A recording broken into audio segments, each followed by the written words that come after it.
We begin today the Gemara on Daf Kuf Lamed Aleph, second line down from the top of the Yomud.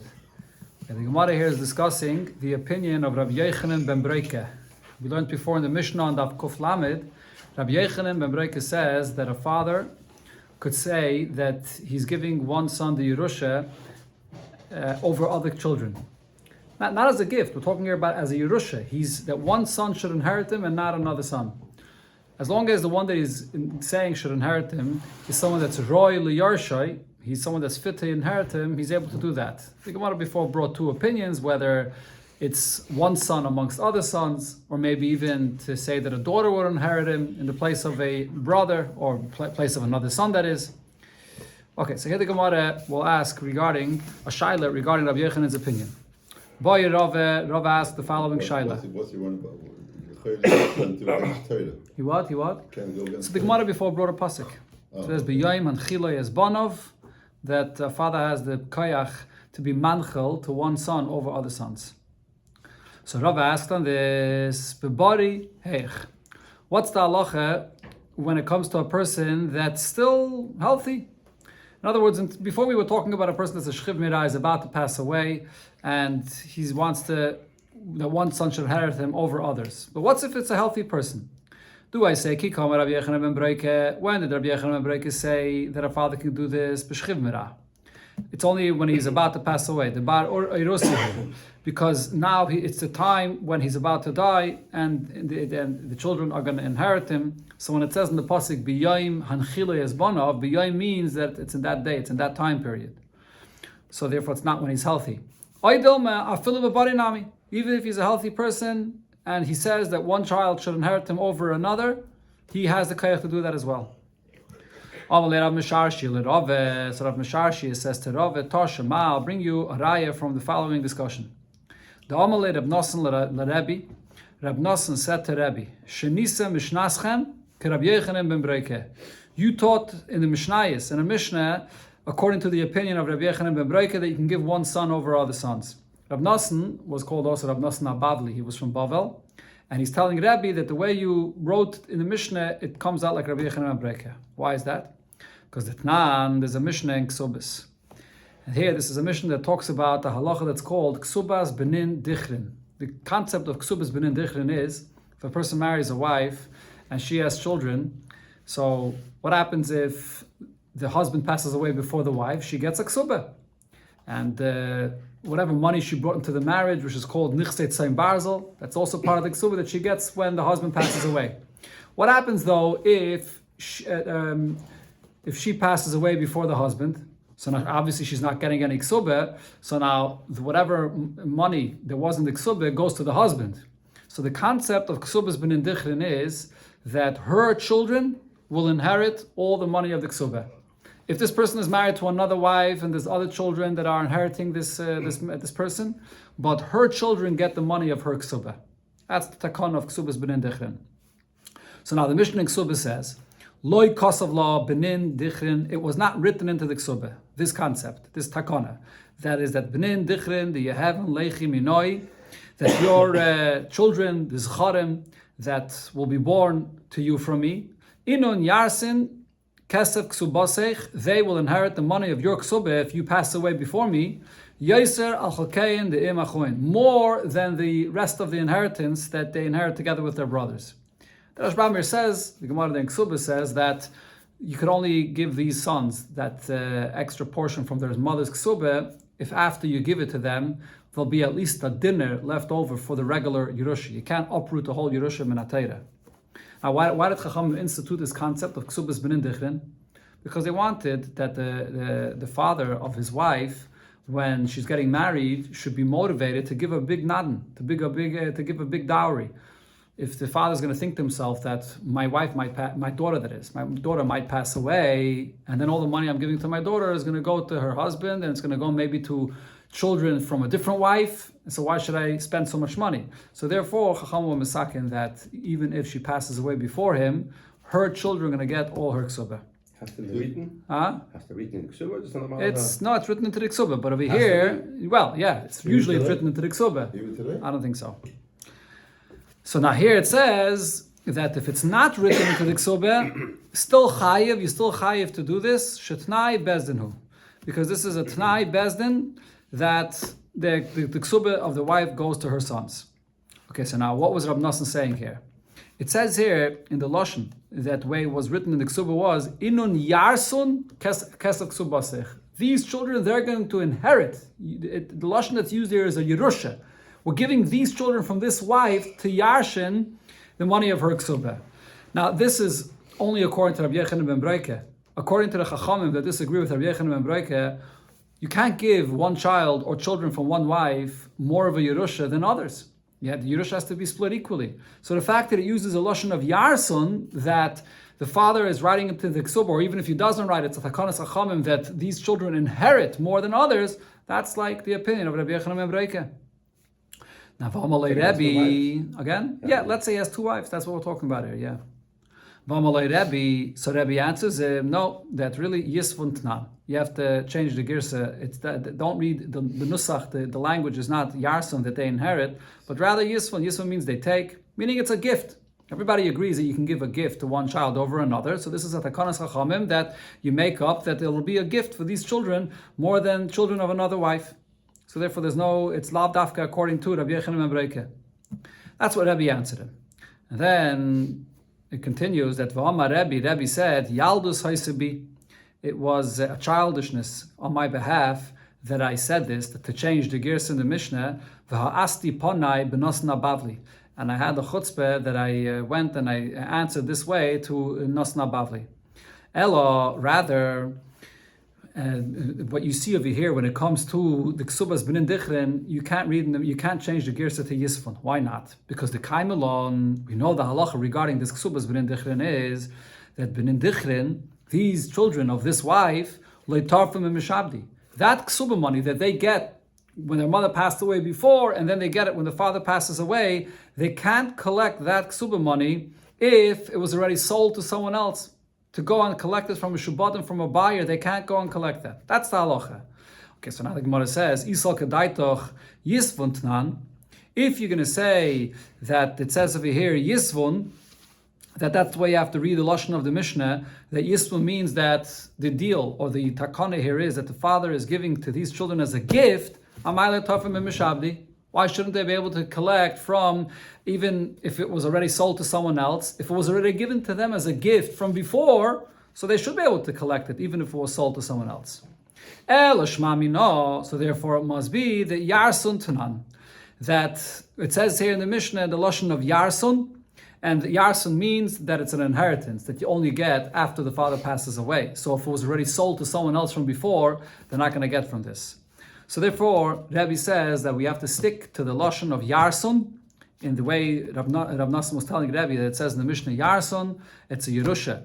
And therefore you see from here that we're going according to Rabbi Yechanan ben Breike. So the Gemara says, Man shamet leidis lehai svare. Who's the one that holds this concept that you can give one child or children from one wife more than others as a Yerusha? Rabbi Yechanan ben Breike. It's according to Rabbi Yechanan ben Breike.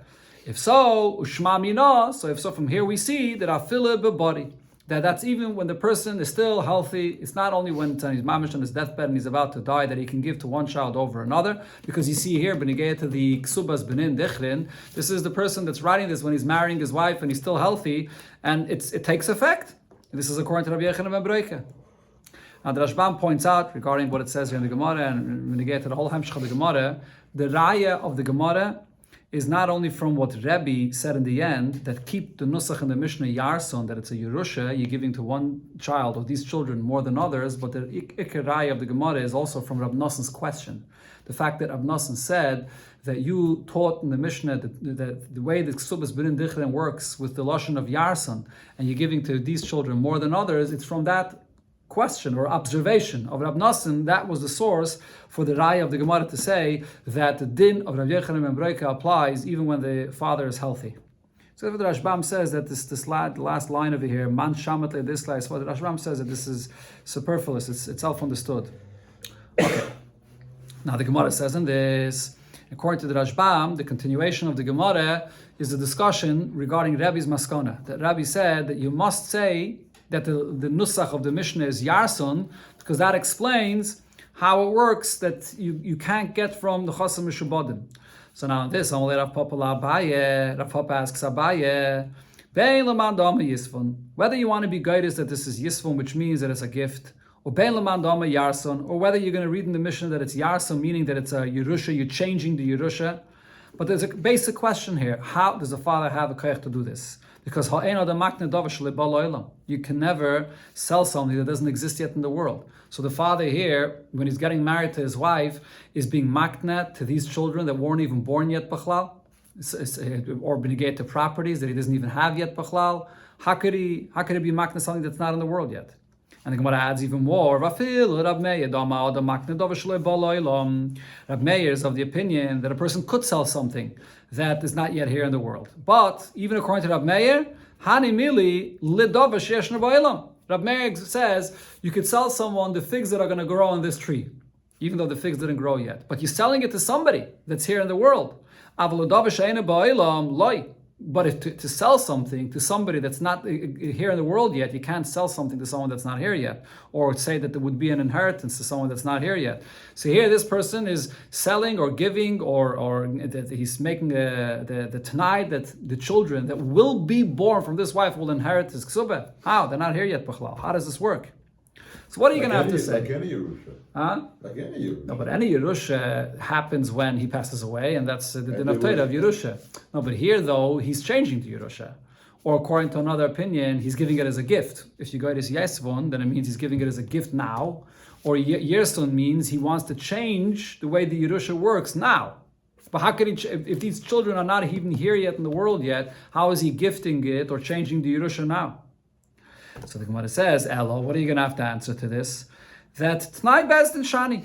This is a condition, it's basically Chachamim instituted this, as I explained before, the reason, in order to motivate the father to want to give a big dowry. So Chachamim instituted that it should take effect. It's like not a regular matana, it's not a regular Yerusha. Chachamim instituted that it takes effect.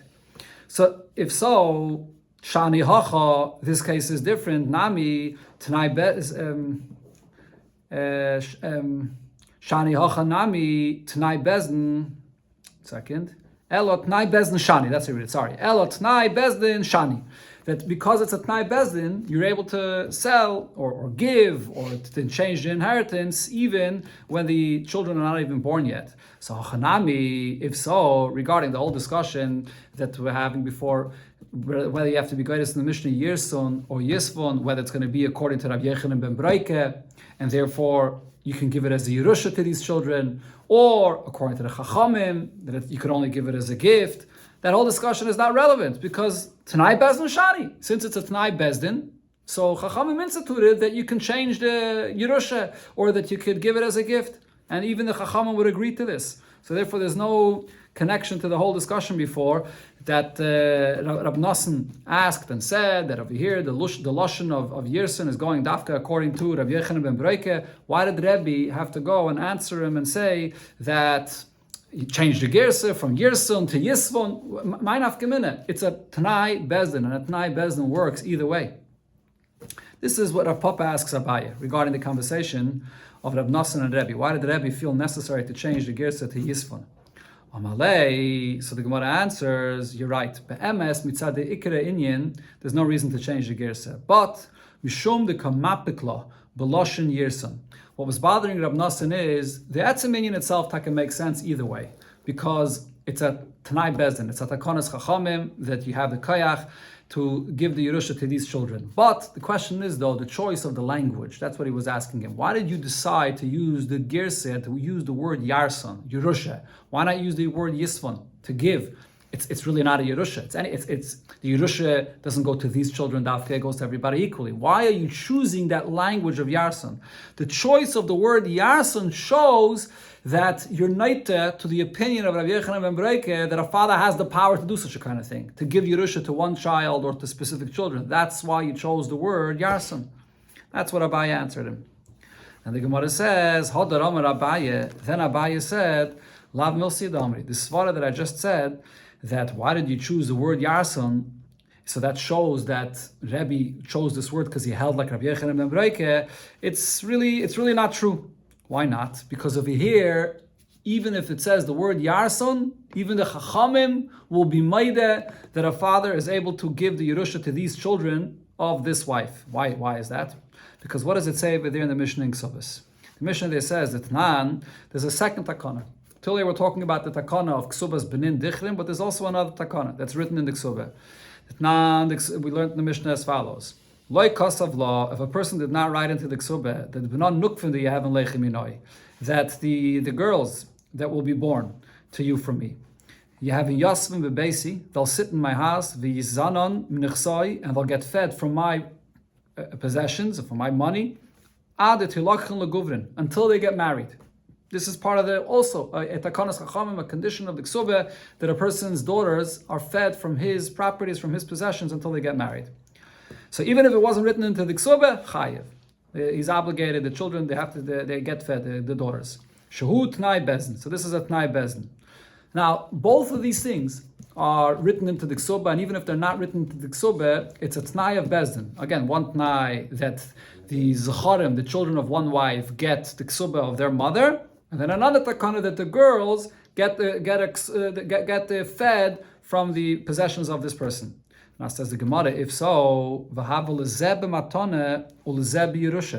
so now you have here two takanas. In one, you're using the term matana, as it says here, that this is a matana. This is not a Yerusha, this is a matana that you're obligated to take from his money to feed these daughters.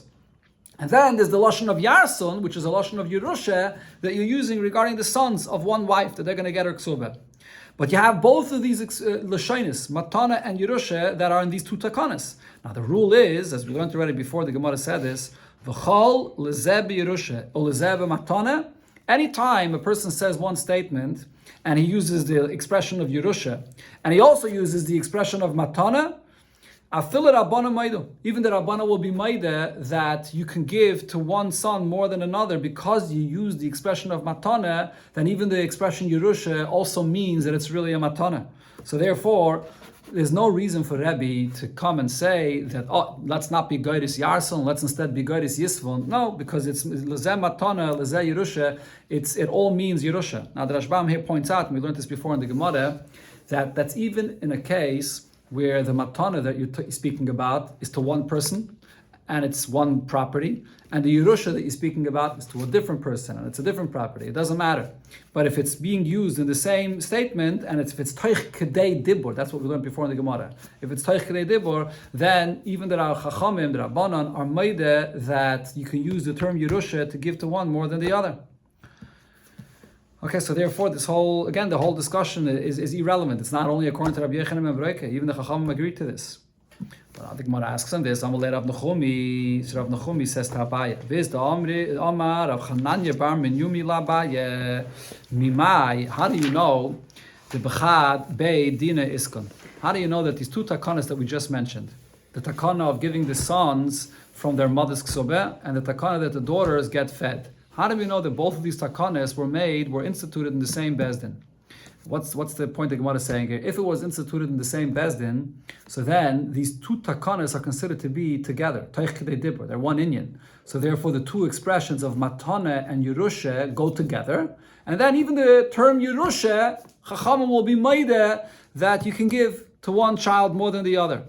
But says the Gemara, Dilma, maybe, b'terei beidina iskon, maybe these two takanas regarding the Banim Benin Dichre and the sons, and the takana beneged to the daughters, maybe it was instituted by two different bezdins and two time periods that have nothing to do with each other. So you can't say that these two lashonis are connected. Who says these two lashonis are connected? So maybe that's why Rebbe said that don't be goyris yirson, be goyris yasfon. So the Gemara says, no, lo yisal kedaitoch. That's not, that can't be. These two takanas were made together. How do I know? Diktani Reisha, because it says during Ksubas in the Reisha of the Mishnah, Zeh Medrish Darash Rav Elazar ben Azariah lefnei Chachamim bekerem beyavne. This is what Rav Elazar ben Azariah darshan in front of the Chachamim when they were in Yavne, and they used to sit like a kerem, like the shape of a vineyard, and he darshan both of these things. He said, Abanim Yirshu, the sons of one wife get the Yerusha of her Ksubah, and Va'abanais Yizainu. And the daughters, they get mezainis, they get fed until they get married. So now, and he said, Ma bonim einon yarshin elalacha misas aviem, just like the sons only get their Yerusha after the father passes away. Av banois lo yizainu elalacha misas aviem. So to the daughters, they don't get fed from the father's possession until the father passes away. Which is actually an interesting thing. While a person is alive, he doesn't have any obligation, not min Torah and not min Rabbanan, to feed his daughters. It's only after he passes away that Chacham didn't want that his daughter should go knocking on doors and that he has an obligation to feed them. And why is he alive? Huh? And why is he alive? When he's alive, that means, I think the Rashbam brings it over here, that even when he's alive, we motivate him to feed his daughters. If a person is not doesn't want to feed his daughters, his kids b'chlal. Yeah. Person's kids b'chlal. The Chacham embarrass a person if he doesn't feed his children. But the obligation that we're talking about here, chiyuv to feed, that's only after he passes away. So the Mishnah there says we compare the two. Just like by the bonim it's after he passes away, by the bonais it's also only after he passes away. Well, not pass away. He wants to give the kids when the wife passes away. No. That's by the bonim. The bonim we're talking about after the wife passes away. The bonois is after the father passes away. So then the daughters get fed until they get married. Yeah, after the father passes away, so then these sons take the ksubah money of the mother that the father had more than other children. That's what. So, but both of them, over there, it's also only after the father passes away. After the father passes away, they get the ksubah money from their mother, besides the Yerusha, more than the rest of the children. Besides the wife gets it separately? She passed away before. The case of she already passed away. Yeah. Oh, okay. No, so the Gemara says, so now if we're going to say that both of these takanas regarding the sons and regarding the daughters, it was all instituted in the same bezdin, so the yalfinon takana metakana, therefore we're comparing these two takanas. But if it was instituted in two different bezdins, two different times, so why are we comparing them? Why are we learning them out one from another? So therefore the Gemara is saying we know that they were instituted together. But the Gemara says not necessarily. How do you know that's the case? That the takana regarding the sons inheriting their mother's ksubah and the takana regarding feeding the daughters, it was instituted in different bezdins in different times. The point that Rabbi Elazar ben Azariah was saying is that the later bezdin instituted the takana similar to the previous bezdin. So there shouldn't be a question that we're making a later takana different in nature than the previous takana. So they made it similar, but lav dafka was instituted together. So therefore, the whole question that the Gemara brought up, that over here you have a case of Yerusha Lezeh and Matana Lezeh, that these two things of Yerusha and Matana come together, is not necessarily true. It was instituted in different time periods. And that's why Rebbe said back to Rab Nassan that when I use the Lashon of Yarson, it's Lavdafke, you can switch it to Yisvon, because not necessarily are we going to paskin like Rabbi Yochanan ben Breika. Okay, that's the conclusion of the Gemara. But the Rashbam actually says that the raya the Gemara brought before, the Gemara before actually said that we paskin like Rabbi Yochanan ben Breika, and the raya that the Gemara brought before, that the din of Rabbi Yochanan ben Breika, that a father can give to one son more than others, that's even when he's a body, even when he's still healthy, that raya still remains, because the raya was from the question of Rab Nassan. Not from the answer of Rabbi, but from the question of Rab Nassan, that he said that the Lashon of Yirsun shows that you're pasking like Rabbi Yochanan ben Breika. That shows that Rab Nassan understood that Rabbi Yochanan ben Breika said what he said even when the father is still healthy. So the Gemara, Amar Rav Yehuda Amar Shmuel, HaKaisef kol nechasav leishtay. A person writes that all of my possessions, everything I own, kol, that's when he says everything, should go to my wife. My children will not inherit anything. Then what we say is, that's not what he really meant. Really what he's doing is, he's turning his wife into the caretaker, that she will manage and take care of the whole Yerusha, but he's not giving it away to her. Because the Rashbam explains, we know that a person would not want to take away the entire Yerusha of his children. If he gave some of it to his wife, or even most of it to his wife, is one thing. But if he gives it all to his wife, then we say that he probably just meant to make her a caretaker. And the reason he's doing this, and this is a basic point here, that the Gemara relies this whole thing on, is because he probably just wants his children to give the right honor to their mother, that they're chayav to honor her. So therefore she's going to be the one taking care of the whole Yerusha. That's all he meant. Now the Gemara goes on based on this and says, Pshita, this halach is obvious that we could say the same thing, that B'nai Gadol, if he gives away, if the person says he's giving away everything to his oldest son, Lo yasai ela apotropis. So we also know that he only did this because he wants him to be a caretaker, because by B'nai Gadol also there's a chiyuv to be mechabed, the esavicha, B'nai Gadol. So he was only doing it so his children should be mechabed, the oldest brother. B'nai Kotamai. But the question is, what's if a father gives everything away to a younger son? Do I say that here maybe he did mean to give everything away to him? Or no, if he's B'nai Kotan, so that there's no obligation to be mechabed him, so maybe again, if there's a chiyuv, since there's no chiyuv to be mechabed, so therefore he does want to give everything away to the younger son, or maybe not. Maybe he wants his children to be mechabed, this youngest son, so he's only appointing him as a caretaker. So the Gemara says, Itme, Rav Chaniloi, Bar Idi, Omar Shmuel, he taught about this case, Afile, B'nai Kotan, Amutl Barisa. Even if, when this person passes away, there's his youngest child, he's still in a crib, and the father says, I'm giving it all away to him, we say that he only is saying this because he wants his children to be mechabed, this youngest child, that he's going to be the caretaker. But he's not taking away the Yerusha from all the rest of the children. Yeah, okay, so some after Rashbam says this, or other Rishonim say this, that this is when a person is writing this. We're talking over here all about when a person writes this. And that's when we say that he wrote this, he didn't really want to give it away. Before we were talking about Rabbi Yochanan ben Broike, that says that a father can say that he wants to give the Yerusha to one child and not another. If when he says it, so then b'dibur we say that it goes to whichever child he says he wants to give it to. Even it's not written down. Yeah, when it's not written, yeah. Okay, now the Gemara says other cases similar. Says the Gemara Pshita, it's obvious Benoi and Va'acher. If he would write, he wants to give everything away to one son. Or another case, he says, I want to give everything away to Acher, to someone else. So Acher b'matana. When you say you want to give everything away to someone else, then we know that it's a gift. Because over here there's no svara to say that he wants that person to be the caretaker, that you should be mechabedim. But ubenoi apatrupus, if he's saying you're giving everything away to one son, then it's because you want other children to be mechabed him and he should be the caretaker. Could you not everything give away? Yeah. If a person wants to give away matana to someone else, matana, not as a Yerusha. As a matana, you can get, and even if the person writes this, we say that he means mamash matana. The Rashbam is not good. It's the next chelik that's in the parentheses. Now, ishto arusa, if a person writes that he's giving everything away to his wife that's only an arusa, or ve'ishto gerusha, or a wife that's divorced, so then we know that it's b'matana. Then he means it as a gift. Because here, he's not yet fully married to her, or it's a wife that he already divorced. So over here, he doesn't care so much for her honor. So it's not mistava to say that he's doing this so that she should be a caretaker for the children. So over here, if he writes it, we take his word literal, and it means a matana. He has to write matana, no? No, that's the case here. He's right. Even the chiddush of this whole story is, of all these halachas here, is he wrote matana.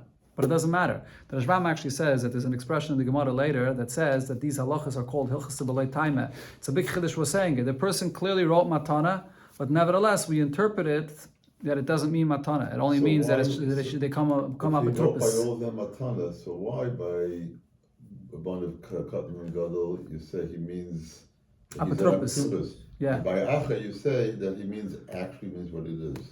Because by a son, there's a svara to say that he wants the other children to be mechabed the son. By the Acha Gadol for sure, because it's mamash achiv min atayra to be mechabed the Acha Gadol. Even a bnei Katan, it's one of his sons, he wants the other children to be mechabed this son for whatever reason. But if it's someone else, a stranger, so then that svara doesn't apply as much. So there we say, take his word literally. Ibayilu, the Gemara asks, how about if it's bas etzel abanim? If a person writes he's giving everything away to one daughter when there's other sons there. So on one hand, there's a svara to say that we see that Chazal were concerned about the honor of daughters, as we mentioned before, that the daughters have to be fed, so they shouldn't have to go around knocking on doors to make money for themselves. So maybe he wants his daughter, this one daughter, to get the honor from all the other brothers, or maybe not. A daughter, true, we don't want her to be embarrassed to have to go collecting money for herself, but who says the father wants her to be honored? And if he's writing it as a gift to her, it's literal, he's giving her as a gift. Similar shaila, v'isha etzalachim. How about if he has no sons that will inherit him? Who are the ones that would inherit him? Just brothers, his brothers. And he writes that he's giving it all away to his wife. So could I say over here that he wants them to be mechabed his wife, and therefore he wrote this? So it's not really a matana. He just wants his brothers to be mechabed the wife that will be the caretaker of the Yerusha, and it really will go to the brothers. The Rashbam says the svara is, even though the brothers Why should a person be interested that the brother should be mechabed his wife? The Rashbam says ishtei kegufay. So if there be mechabed his wife, it's like he's getting covered. So that's why he wrote it. Or maybe not. Maybe the brothers have no obligation. There's no reason he would be interested in his brothers being mechabed his wife. So if he writes he's giving it all away to his wife, it means literal that he's giving it all to his wife. He's not to give his brothers. The case over here is that there's no sons. Okay, So that when there's no sons, there's no daughters, so the Yerusha goes to the brothers. Right, so the question is, in such a case, when he says he's giving it to the wife, does it mean literal or not? Or v'isha etzel b'nei abal. What's if it's a case where he writes he's giving everything away to one wife, but then there are children from another wife? So over here also is the shaila. Do you say that there is an obligation? You learn out there is a pasuk. You learn out that a person that children are supposed to be mechabed their father's wife, even if it's a stepmother. So maybe he only is giving it to the stepmother just for the children to be mechabed her, and really she's just appointed as a caretaker. Or no, maybe he's totally giving it to this wife, and the children of another wife will not get anything. So Amar Ravina Mishmei de Rave, Ravina says in the name of Rave, regarding all these shaylas here, that Pekulu, regarding all the cases we spoke about, which are 5 cases here, we say that Loi Kana, that the one that he's writing, that he's giving away all his possessions to, does not get it. Lebar mi'ishtei rusa v'ishtei grusha. Besides the 2 cases mentioned, which is when the wife is not yet fully married or she was divorced, so in such a case, he's not writing it to appoint her as an apotropis because he's not interested in giving them any extra honor. Rav Avira Mishmei de Rava Omar, Rav Avira in the name of Rava says, Bekulu Kani. Now in all the cases we say that they will be kaina, they do get what he says he's giving them. Levar me'aisha etzel ha'achin. Besides in the case of a wife, when there are brothers that are supposed to inherit, or v'isha etzel b'nei abal, or by the wife, and there's children from another wife. In those cases, we say that he's only giving it to them in order to inherit. It comes out that the way the Rashbam says that the machlokes here between Rav Avira and Ravina is only regarding one case, the case of Bas Eitzel Abonim.